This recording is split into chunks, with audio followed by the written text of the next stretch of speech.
Break के बाद स्वागत है आपका। आप देख रहे हैं कहानी कुर्सी की। अब कहानी कुर्सी में बात करेंगे बंगाल की, जहां ईडी एक्शन पर सियासी घमासान जारी है। पश्चिम बंगाल में जिस तरीके से ईडी अधिकारियों को निशाना बनाया गया, उससे एक बार फिर ममता सरकार में कानून व्यवस्था सवालों के घेरे में है। पश्चिम बंगाल में ईडी पर अटैक को लेकर सियासत गर्माती जा रही है। बीजेपी हमले के लिए तृणमूल कांग्रेस का हाथ बता रही है। सबूत के तौर पर बीजेपी नेता अमित मालवीय ने सोशल मीडिया पर एक राशन घोटाले के आरोपी शाहजहां शेख का वीडियो शेयर किया है। वीडियो 1 जनवरी का है, यानी ईडी पर अटैक के महज 4 दिन पहले का, जिसमें वो ईडी और सीबीआई के खिलाफ जहर उगलता सुनाई दे रहा है। वीडियो में वो ईडी और सीबीआई को बीजेपी की पूंजी बता रहा है। साथ ही धमकी भरे लहजे में कह रहा है कि अगर उसे पकड़ने की कोशिश की गई तो वो सारे दांत तोड़ देगा। इस वीडियो के सामने आने के बाद टीएमसी एक बार फिर सवालों के घेरे में है।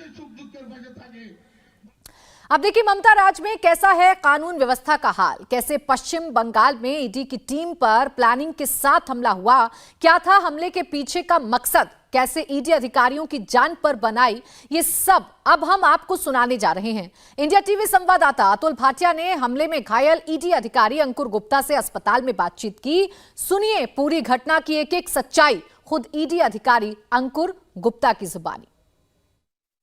अंकुर गुप्ता जी हमारे साथ हैं और आप देख सकते हैं कि किस तरीके से चोटें इनको आई जब ये ईडी की टीम के साथ जो 24 परगना शेख शाहजहां के घर पर रेड करने जाते हैं। सर पर चोटें हैं, अभी एक्सरे करा के आए हैं। पैरों पर ईंटों से हमला किया गया, रॉड से हमला किया गया और अभी हालात आप देख सकते हैं मणिपाल अस्पताल कोलकाता के अंदर भर्ती हैं। सीधा बात अंकुर से करते हैं। अंकुर, सबसे पहले तो जब आप लोग 24 परगना पहुंचे शेख शाहजहां के यहाँ, तो क्या पूरी घटना हुई? हम लोग की जो टीम थी वो मार्केट एरिया जो था उनका शेख शाहजहां था, वहाँ पे टीम गया हुआ था। घर पे दूसरा टीम गया हुआ था। हमारी मार्केट स्पेस पे जो टीम था वो प्रीमाइस था, वो हम लोग के अंडर में था। तो हम लोग तो शुरू में तो स्टार्ट हुआ, सर्च स्टार्ट हुए आधे घंटे हो गए थे। ऐसे सर्च वारंट ये सब पे साइन भी हो ही चुके थे और जितने भी डॉक्यूमेंट थे उसको स्क्रूटनाइज किया जा रहा था। तभी मतलब दूर से 15-20 बाइक पे बहुत लोग आए और दौड़ के भी पूरा एक ग्रुप आया, बहुत लोगों का ग्रुप, हाथों में कुछ कुछ लेके, हाथों में स्टोन बड़े बड़े लेके आए। तो हम लोग के सीआरपीएफ जो थे उन्होंने बहुत रेसिस्ट किया, काफ़ी समय तक रेसिस्ट किया और उनको भगाने की कोशिश की गई, लेकिन लास्ट में इतने भीड़ थी मतलब गिनने नहीं जा सकती थी। तो फिर एक थोड़ी देर हम लोग शटर, उसका जो ऑफिस प्रीमाइस था उसका शटर गिरा के हम लोग थोड़ा सा टाइम गेन करने की कोशिश की गई, लेकिन वो भी काफ़ी नहीं था। तो उसके बाद पूरे सारे सीआरपीएफ और जितने स्टाफ थे उन लोगों को रेस्क्यू वहाँ से करके सब लोगों को गाड़ी की ओर ले जाया जा रहा था। तो बहुत लोग बैठ के गाड़ी की ओर निकले और कुछ लोग को मतलब जो गाड़ी था वो 100-200 मीटर की दूरी पे थे। तो इतने में वो लोग मतलब सारे स्टाफ को पत्थर फेंकने लगे और पत्थर से मारने भी लगे। सबके सर पे ज़्यादा अटैक कर रहे थे पत्थर हो गया। तो कुछ स्टाफ बैठे और कुछ मतलब मार और खाते खाते ही बैठे और आगे जाते जाते बहुत लोगों का ब्लीडिंग स्टार्ट हो गया। कुछ मेरे को तो रोड पे बहुत दूर तक दौड़ा के स्टोन से ही मार रहे थे और भी क्या क्या चीज़, पैरों पे चोट लगी। और फिर आगे बढ़ते बढ़ते मेरे को गाड़ी मिल नहीं पाई, गाड़ी मेरे को ध्यान भी नहीं है गाड़ी कहाँ थी। मैं अकेला ही निकला और रोड की तरफ बढ़ रहा था। वहाँ पे कोशिश किया कि कोई किसी बाइक वाले से हेल्प लेके आगे थोड़ा दूर तक निकलो, लेकिन कोई बैठाने को तैयार नहीं था क्योंकि इतने खून में लथपथ थे। तो चेहरे पे खून देख के कोई बैठाना नहीं चाहा। और आगे भी दिख रहा था कि दो ट्रैक्टर और बस ऐसे कुछ करके रोड जाम किए हुए थे। मतलब वहाँ आगे पहुँच भी जाते तो उसके आगे जाना मुश्किल था क्योंकि बहुत लंबे तक उनके ही आदमी, बहुत लोग दिखाई दे रहे थे रोड पे आके, वो लोग असेंबल हुए थे। तो वहाँ से निकले तो आगे दौड़ के एक वहीं के आदमी कोई थे 25 साल के, वो मेरे को बोले कि एक क्लिनिक है उसमें थोड़ी देर के लिए छिप जाइए और थोड़ा आपका ब्लडिंग हो लो।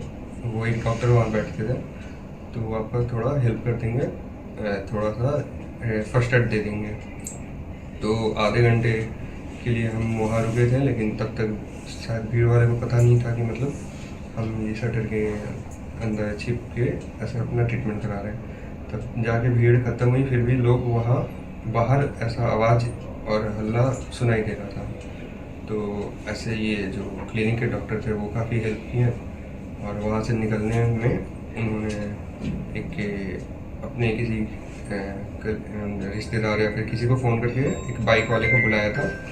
थोड़े देर मतलब आधा घंटा 40 मिनट के बाद ही वहाँ से निकले अकेले। वो बाइक वाले थोड़े मेरे को 2 किलोमीटर 1 किलोमीटर ऐसा कुछ मेरे को छोड़े होंगे, जहाँ पे एक बस रुकी हुई थी। ऐसा बस से पता चला कि वो मलिंचा नाम के गांव तक जाएगी, क्योंकि उसके आगे भी रोड ब्लॉक ऐसा कुछ उन्होंने बताया।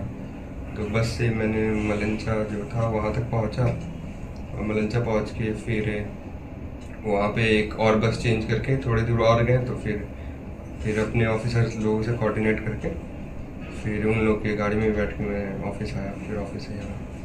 क्या कह रहे थे ये लोग, इस तरीके से हमला करना बोल क्या रहे थे ये लोग?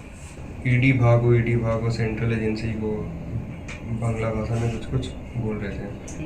यहाँ मत आओ, इनको निकालो, भगाओ यहाँ से, ऐसा कुछ। नंबर ऑफ वो लोग बहुत ज़्यादा थे। कितनी संख्या रही होगी? बहुत 200, 300, 500 हो सकती है। मतलब ये वो भीड़ है जो बाजार के अंदर थी जहाँ आप सर्च कर रहे थे, हाँ। और जो घर के उधर जो सेक्शन वहाँ अलग भीड़ गई है? वहाँ भीड़ अलग गई थी, वहाँ पहले भीड़ पहुँच चुकी थी। तो देखिए, आपने सुना, ये वो ईडी अधिकारी हैं जो उस वक्त कार्रवाई करने के लिए गए थे, शाहजहां शेख के घर पर पहुंचे थे और उन पर हमला किया गया था। कैसे भीड़ ने घेरकर हमला किया और किस कदर ईडी सीबीआई को लेकर उनके जहन में नफरत भरी हुई थी, वो आप इस अधिकारी के बयान से कम समझ सकते हैं। अब देवेंद्र, अब इस पूरे मामले को कैसे समझा जाए? एक तरफ आप ईडी की विश्वसनीयता पर सवाल उठाते हैं, आप कहते हैं कि संविधान पर अटैक किया जा रहा है, लेकिन उसी संवैधानिक अधिकार के तहत जब कोई अधिकारी आपके यहाँ काम करने के लिए जा रहा है तो आप उसे ही निशाना बना रहे हैं और पूरी तरीके से घायल कर रहे हैं। और प्राची देखें, इस केस में शाहजहां शेख की अगर बात कर रहे हैं तो जो क्रिमिनल होते हैं ना, सीधे ये क्रिमिनल ही है। इनका जो बैकग्राउंड है, 2019 में बीजेपी के दो वर्कर सुकांता मंडल और प्रदीप मंडल, इन दोनों के मर्डर में इनका नाम उछला था। उसके बाद जब पुलिस ने कुछ भी नहीं किया, उसमें बताया ये गया कि शायद ये बॉर्डर क्रॉस करके चला गया था, और वो जो हत्या हुई थी वो बहुत सॉफिस्टिकेटेड वेपन्स के साथ हत्या हुई थी। तो समझा जा सकता है कि इसकी नेटवर्किंग कैसी रही होगी। और अनुव्रत मंडल जो कि ममता बनर्जी के बेहद खास बताए जाते रहे हैं, अभी जेल में हैं, वो 5 अदालतों में उनके खिलाफ मामला चल रहा है और दिल्ली के तिहाड़ जेल में बंद है। अनुव्रत मंडल का ये राइट हैंड माना जाता रहा है, और खुलेआम जिस प्रकार से इसकी बयानबाजियां होते रही हैं, जैसे इस घटना से 3-4 दिन पहले का आप उसका वीडियो देखें जिसमें वो कह रहा था कोई मेरा बाल भी नहीं छू सकता, इन लोगों को बीजेपी वर्कर के मैं दांत तोड़ दूंगा अगर मुझे गुस्सा आएगा, तो 2024 के चुनाव के बाद इनकी खाल उधेड़ दूंगा। तो इस तरह की चीज़ें अगर सार्वजनिक मंच से कह रहा हो तो आप समझ सकती हैं कि वहाँ पर सत्ता का संरक्षण कैसा रहा होगा। दूसरी चीज़ आप देखें तो अनुव्रत मंडल की जो बैकिंग है, अनुव्रत मंडल को कहा यह जाता है कि सीधे टॉप लेवल से पश्चिम बंगाल की बैकिंग है, ममता बनर्जी की बैकिंग बताया जाता है, उनके भतीजे अभिषेक बनर्जी की बैकिंग बताई जाती है, और अनुव्रत मंडल का ये राइट हैंड व्यक्ति रहा है। उस समय जब अटैक भी हुआ तो 200-300 लोग इसके साथ थे। तो समझा जा सकता है कि लॉ एंड ऑर्डर को लेके कितनी गंभीर समस्या है। इसमें कहा यह भी जाता है प्राची कि बहुत सारे जो अवैध रोहिंग्या वहाँ पे हैं, उन लोगों को ये संरक्षण देता रहा है और उनको इस्तेमाल करता है ऐसी चीज़ों के लिए, ऐसे अपराध को अंजाम देने के लिए। क्या ये नैरेटिव बहुत खतरनाक नहीं हो जाएगा राहुल जी? एक तरफ आप गरीबों के हक की बात करते हैं और ईडी यहाँ कार्रवाई करने के लिए गई थी, तो गरीबों के हक का जो राशन था उसी को लेकर कार्रवाई करने के लिए गई थी। आप कोविड-19 में जो राशन आया उसे आप खुले बाजार में बेच रहे हैं, वो जानकारी ईडी को मिली, इससे पहले भी गिरफ्तारियां हो चुकी हैं, और ऐसे में आप ईडी के अधिकारियों पर हमला कर रहे हैं।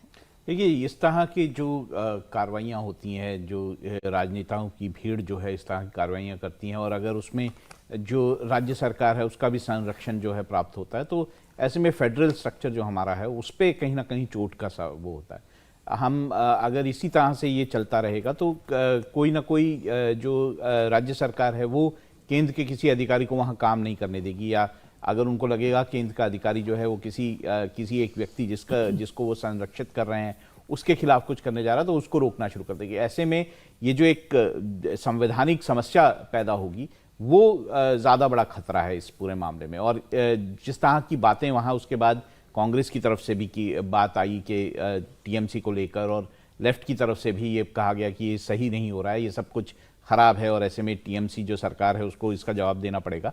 तो मुझे लगता है कि वहां पर जो गठबंधन की बात भी है, वहां पे भी कहीं ना कहीं दरारें दिखाई दे रही हैं इस पूरे इशू को लेकर। और कोई भी जो बड़ा दल है, जो राजनीतिक बड़ा दल है, केंद्रीय दल जैसे कांग्रेस है, वो इसका समर्थन कर ही नहीं सकते हैं कि राज्य जो सरकारें हैं वो जो है केंद्र सरकार के अफसरों को या केंद्रीय एजेंसियों को अपने यहाँ काम ना करने दें, उनको रोकें, उनको उसमें दखल दें। ये कहीं ना कहीं जो है पूरे के पूरे जो देश में हमारा एक सिस्टम है, फेडरल स्ट्रक्चर है, उसको कहीं ना कहीं तोड़ने वाला काम है।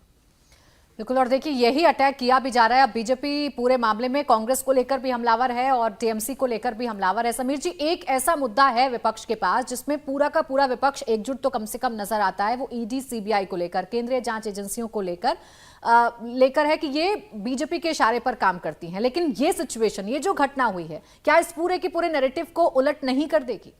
निश्चित रूप से देखिए, अगर विपक्ष का ये आरोप हो कि ईडी बीजेपी के कहने पे काम करती है तो कैसे हथियार निकल रहे हैं। आप देखिए, अभी हरियाणा में ईडी की रेड पड़ी, कैश निकला, अवैध कारतूस निकले उसके अंदर। अभी राज्यसभा सांसद कांग्रेस के, उसके यहाँ से 300 करोड़ के ऊपर ज़्यादा नगद निकला। तो मुझे ऐसा लग रहा है कि विपक्ष बिना वजह से भारतीय जनता पार्टी को इस मामले में केंद्र सरकार को घसीटता है। आप देखिए, जो बंगाल वामपंथियों के हिंसा के कारण जाना जाता था, उस हिंसा से 2 कदम आगे ममता बनर्जी की पार्टी तृणमूल कांग्रेस चली गई है।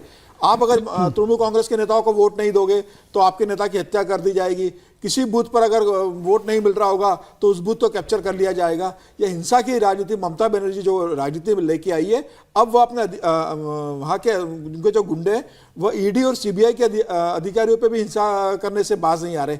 मुझे लग रहा है ईडी अगर जांच करने आ रही है तो आपको कोई आपत्ति है तो आप कोर्ट जा सकते हो। अधिकारियों पे हमला करना ये बताता है कि बंगाल के अंदर ममता बनर्जी के संरक्षण के अंदर टीएमसी के गुंडे सीबीआई और ईडी को ये धमकाने की कोशिश कर रहे हैं कि आप हमारे प्रदेश में अगर आओगे तो आपको हम जान से मार देंगे, आप पे हमला करेंगे। मुझे लग रहा है इस बात के बाद ईडी ने जिस तरह से कार्रवाई की कि लुकआउट नोटिस जारी कर दिया है, अब और ज्यादा कार्रवाई होगी। और ये ममता बनर्जी को भी देखिए, एक मुख्यमंत्री के रूप में उसका लॉ एंड ऑर्डर कितना फेल्यूर है कि उसके राज्य के अंदर एक केंद्रीय जांच एजेंसी के अधिकारियों पर हमला होता है और आज ममता बनर्जी उसके खिलाफ एक बोलने को तैयार नहीं है, अधिकारियों से जाके मिलने को तैयार नहीं, अस्पताल में जाकर जिन पे हमला हुआ है। यह बताता है कि जिस अधिकारियों पर हमला हुआ है और जिन व्यक्तियों ने किया है वह तृणमूल कांग्रेस से जुड़े हुए हैं और ममता बनर्जी और उनकी पार्टी का और सरकार का उसको पूरा समर्थन है।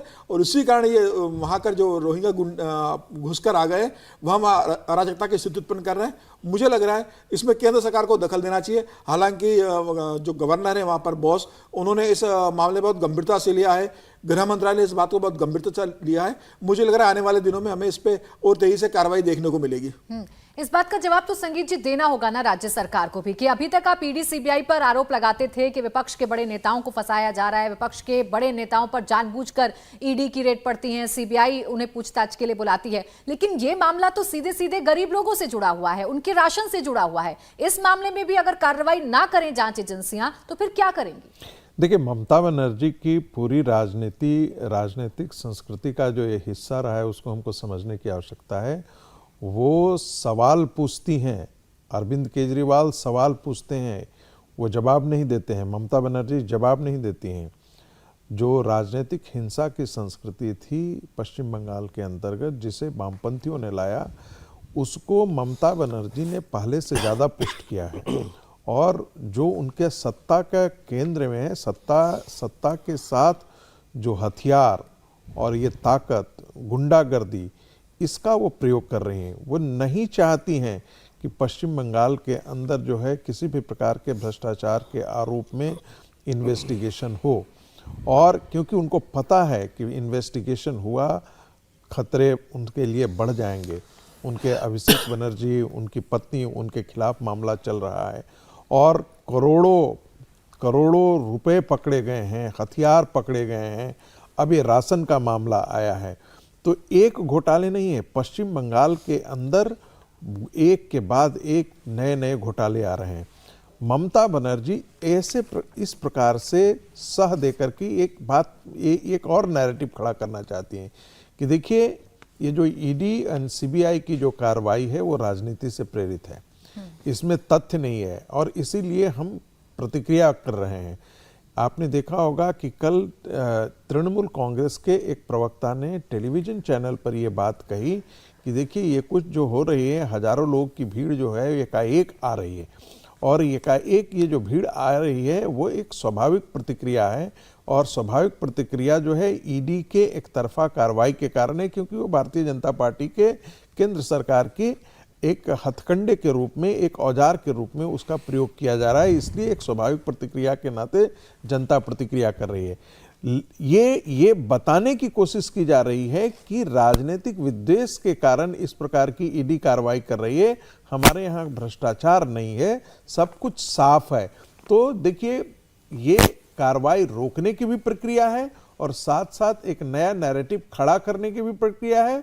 और तीसरी बात कि देखिए, केंद्र सरकार के एजेंसियों के खिलाफ जो सबसे डटकर के सामने विरोध कर रहा है, ममता बनर्जी की राजनीति का पूरा मूल यही है कि केंद्र सरकार के खिलाफ वो कितनी मजबूती के साथ खड़ी है, कितनी एग्रेसिव आक्रामकता के साथ खड़ी है।